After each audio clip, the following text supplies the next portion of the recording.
Hello, welcome to our classes. Good morning. हम लोग class 10 UP board exam 2024 की तैयारी करें। इसमें जो इंपॉर्टेंट क्वेश्चन है जो आपके एग्जाम 2024 में आएंगे, वो एग्जाम के नजरिए से जो भी इंपॉर्टेंट है, जिससे कि हम एग्जाम में अच्छे नंबर ला सकें, उसमें जो है फ्लेमिंग के दाहिने हाथ का नियम जो है ये इंपॉर्टेंट बन जाता है, क्योंकि एग्जाम में वही क्वेश्चन बार बार एग्जाम में वही क्वेश्चन आते हैं जो आपके प्रीवियस ईयर एग्जाम में बार बार पूछे जाते हैं। तो जो फ्लेमिंग के दाएं हाथ का नियम है ये इंपॉर्टेंट है, ये मैक्सिमम बार आया है, इसलिए ये 2024 के लिए इंपॉर्टेंट हो जाता है। तो आज हम क्या पढ़ेंगे, फ्लेमिंग का दाहिने हाथ का नियम, या इसको क्या बोलते हैं हम, दक्षिण हस्त नियम भी बोलते हैं। क्या बोलते हैं, फ्लेमिंग का दक्षिण हस्त नियम, फ्लेमिंग राइट हैंड रूल। इसे हम समझ लेते हैं ये रूल क्या है।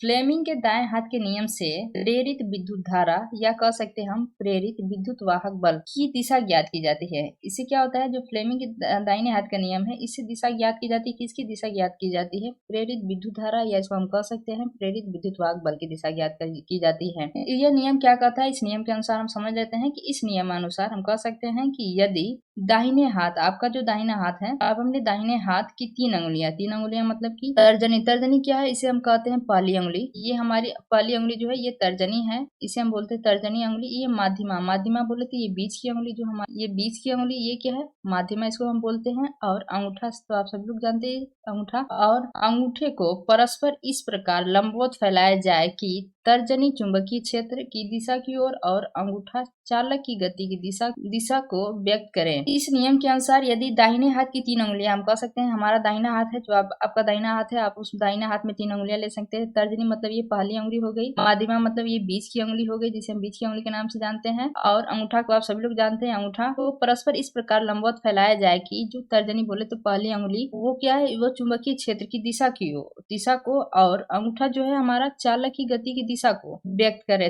तो माध्यमा मतलब कि बीच की उंगली जो होती है वो चालक में प्रेरित धारा की दिशा को निरूपित करेगी। यह नियम जो होता है ये जनित्र बोले तो जनरेटर की कार्य प्रणाली का सिद्धांत है। यह नियम जनित्र जनरेटर की कार्य प्रणाली का सिद्धांत है। देखिए ये एक फिगर है, फिगर से हम समझ सकते हैं ये क्या हमारा दाहिना हाथ है, ये दाहिना हाथ में ये क्या अंगूठा है, ये तर्जनी बोले तो पहली उंगली है, ये माध्यमा बोले तो ये बीच की उंगली है। इस प्रकार फैलाया गया है कि जो अंगूठा है ये चालक की गति को बता रहा है, और ये जो तर्जनी बोले तो पहली उंगली है ये चुंबकीय क्षेत्र को बता रही है। तो ये माध्यमा क्या बताएगी, प्रेरित धारा को दर्शाएगी। ऐसे आप फिगर से समझ सकते हैं। ये फिगर क्या है, फ्लेमिंग के दाएं हाथ का नियम है। ये किस लिए यूज होता है, इसका यूज प्रेरित विद्युत धारा की दिशा को ज्ञात करने के लिए। Thank you for watching. Please like and subscribe my channel.